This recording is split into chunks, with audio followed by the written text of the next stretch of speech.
지금으로부터 약 4,500년 전, 메소포타미아의 뜨거운 평원 위에 인류가 한 번도 시도한 적 없는 건축이 시작됩니다. 창세기 11장은 이 사건을 이렇게 기록합니다. 온 땅이 하나의 언어를 사용하던 시절, 사람들은 하늘에 닿는 탑을 세우기로 결심했습니다. 그리고 신은 그것을 보고 내려왔습니다. 이 짧은 이야기는 수천 년 동안 인류의 상상력을 사로잡았습니다.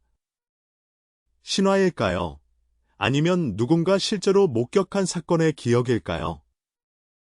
19세기 후반, 한 탐험대가 이라크 남부의 모래 언덕을 파헤치기 시작합니다. 그들이 발견한 것은 단순한 폐허가 아니었습니다.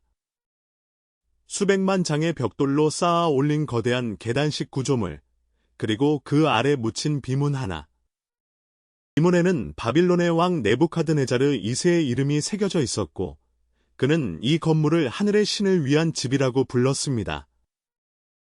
오늘 우리는 모래 속에 잠들어 있던 그 탑을 다시 깨웁니다. 성경의 언어와 고고학의 삽이 만나는 지점, 거기서 무엇이 기다리고 있는지 함께 확인해 보십시오. 바벨탑 이야기를 이해하려면 먼저 지구라트가 무엇인지 알아야 합니다. 지구라트는 고대 수메르인과 바빌로니아인들이 건설한 계단식 신전탑입니다. 단순한 장식물이 아니었습니다. 이것은 하늘과 땅을 연결하는 신성한 통로였고, 도시 전체의 정치적, 종교적 권위를 상징하는 구조물이었습니다. 현재까지 메소포타미아 전역에서 약 30개 이상의 지구라트 유적이 확인되었으며, 그중 가장 많은 논쟁을 불러온 것이 바로 바빌론의 에테메난키입니다.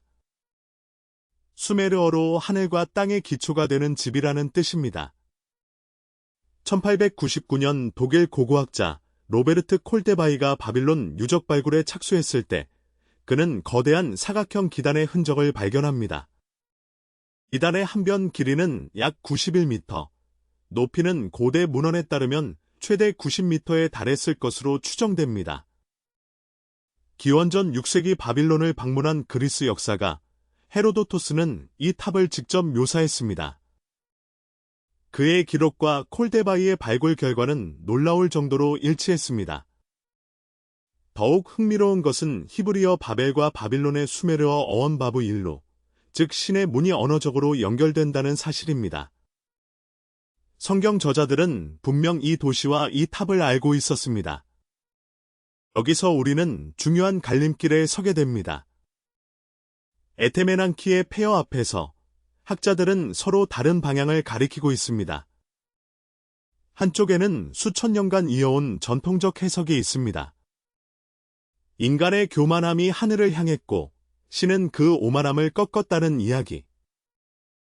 단순하지만 강렬한 메시지입니다. 그런데 1899년 독일의 고고학자 로베르트 콜데바이가 바빌론의 흙먼지 속에서 거대한 기단을 발굴했을 때 이야기는 전혀 다른 층위를 드러내기 시작했습니다. 90m 높이로 추정되는 에테메난키. 수메르어로 하늘과 땅의 기초가 되는 신전이라는 뜻입니다. 이 거대한 구조물이 바벨탑의 실제 모델이었을까요? 흥미로운 것은 바빌론 유수 시기입니다. 기원전 6세기, 유대인들은 실제로 이 도시에 살았습니다.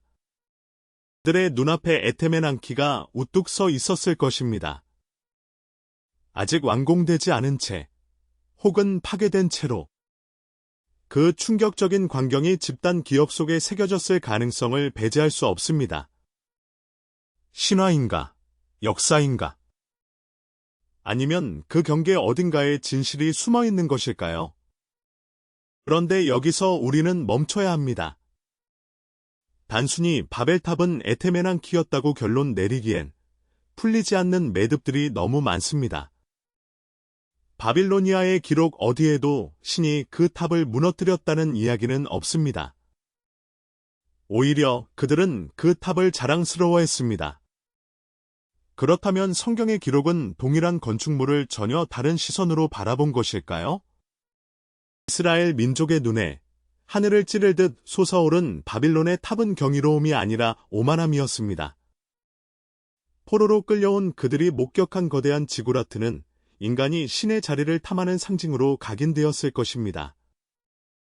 어쩌면 바벨탑 이야기는 특정 건축물에 대한 기록이 아니라 수천 년 전 인류가 품었던 교만에 대한 신학적 성찰이었는지도 모릅니다. 그리고 언어의 혼란. 고고학적으로도 흥미롭습니다. 메소포타미아 문명 안에서 수메르어, 아카드어, 아람어가 뒤섞이며 충돌했던 현실은 바벨의 이야기가 완전히 허공에서 태어난 신화가 아님을 암시합니다. 역사와 신학, 그 두 층위가 이 탑 안에서 함께 쌓여 있는 것입니다. 지금 이 순간에도 이라크 바빌론 유적지에는 고고학자들이 삽을 들고 땅을 파고 있습니다. 2002년 독일 고고학팀이 에테메난키 기단부에서 발굴한 벽돌들에는 놀라운 글귀가 새겨져 있었습니다. 나 느부갓네살이 이 신성한 탑을 완성하였노라. 단순한 건축 기록이 아닙니다. 수천 년 전 인간이 하늘에 닿으려 했던 그 충동이 벽돌 한 장 한 장에 고스란히 담겨 있는 것입니다. 오늘날 두바이의 부르즈 할리파, 뉴욕의 원 월드 트레이드 센터, 상하이의 마철루드를 바라보십시오. 우리는 여전히 하늘을 향해 손을 뻗고 있습니다. 형태만 달라졌을 뿐, 인간이 품어온 그 오래된 꿈은 단 한 번도 멈춘 적이 없습니다. 바벨탑의 이야기는 끝난 역사가 아니라 지금 이 시대를 비추는 거울입니다. 우리는 오늘 흑벽돌 하나에서 출발의 인류 문명의 가장 깊은 질문 앞에 서게 되었습니다. 바벨탑은 과연 실제했는가?